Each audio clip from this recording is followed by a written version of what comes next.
What they had in mind was nothing less than the overthrow of Mossadegh. That was the pithy summary of British thinking provided by the CIA's Chief of Middle East Operations, Kermit "Kim" Roosevelt, to top American officials following a brief visit to London in November 1952. Only a few days before Roosevelt arrived in Washington, the Republican Dwight D. Eisenhower had soundly defeated the Democrat Adlai Stevenson in the U.S. presidential elections, a result that would bring to power a U.S. administration much more sympathetic to what the British had in mind in Iran. The 36-year-old Roosevelt, a grandson of former President Theodore Roosevelt, who had a similar appetite for action, adventure, and intrigue, would end up playing a central role in the momentous events that would follow.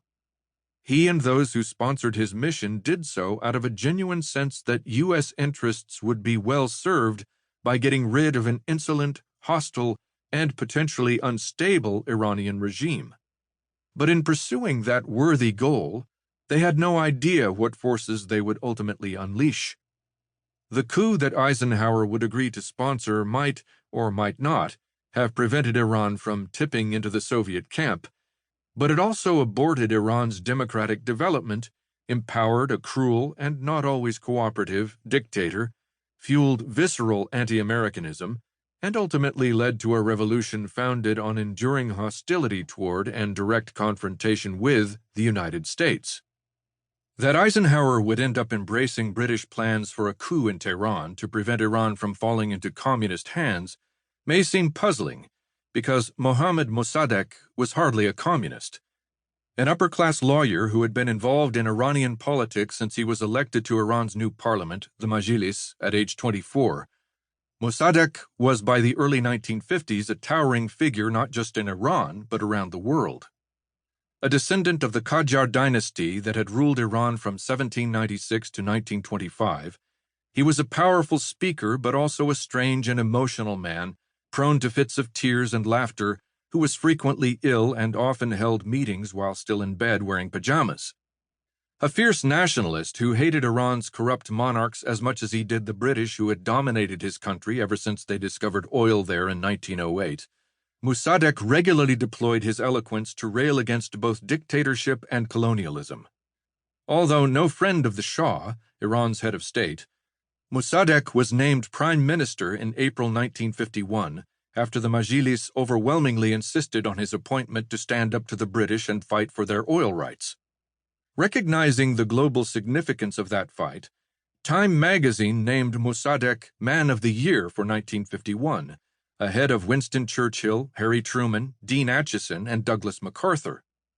Calling Mossadegh Iran's George Washington, Time wrote that his acid tears dissolved one of the remaining pillars of a once great empire, and that in his plaintive sing-song voice he gabbled a defiant challenge that sprang out of a hatred and envy almost incomprehensible to the West.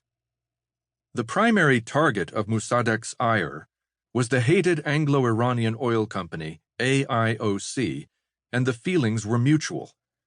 Taking advantage of its monopoly on Iran's oil production, the British-dominated company treated its Iranian workers miserably and paid them little, while Iran, according to contracts signed in 1933 with the Shah's father and predecessor, Reza Shah, was allowed to keep only 16% of the company's massive profits.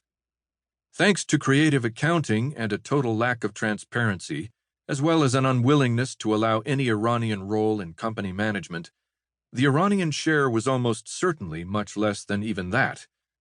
AIOC had no Iranian directors and paid taxes in Britain but not in Iran.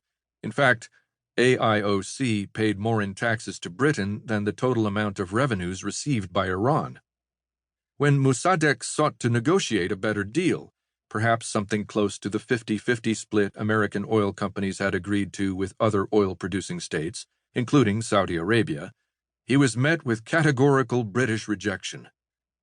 The revenues from AIOC were too critical to a post-war British economy already under enormous strain, and London refused to even consider revising the 1933 agreement. In retrospect, cutting a more reasonable deal with Mossadegh in 1951 might have salvaged Britain's special role in Iran allowed London to continue to reap vast profits, and helped nurture Iran's incipient democratic development while maintaining good ties with the West. But British leaders at the time refused to compromise. They failed to seize that opportunity, thinking instead they could avoid the inevitable by interfering in the politics of Iran. Not unlike the Trump administration in its approach to Iran some 70 years later, the British were trying to have almost everything. But they would end up with nothing.